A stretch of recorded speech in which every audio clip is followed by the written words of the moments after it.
再来看台铁的嘉义大拿站务一个站务员向工会申诉讲，伊防攻击恐吓几啊届咯。顶礼拜三、初7咯，又搁因为阻止乘客伫车头内底骑脚踏车，搁互拍。台铁产业工会嘛批评讲哦，台铁拢无提出保护员工的作为。也毋过台铁是强调讲有派人去关心员工咯，员工若要提告，咪来提供协助。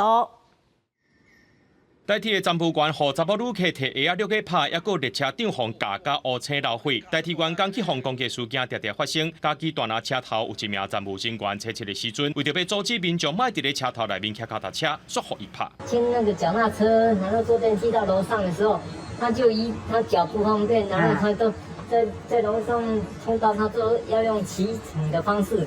上面候车大厅有很多旅客，对啊，他会撞上别人。工会表示，这名站务员已经毋是头一届互拍，因过伫咧执勤的时阵，也捌去互旅客攻击恐吓，民众也拢谴责这款攻击行为。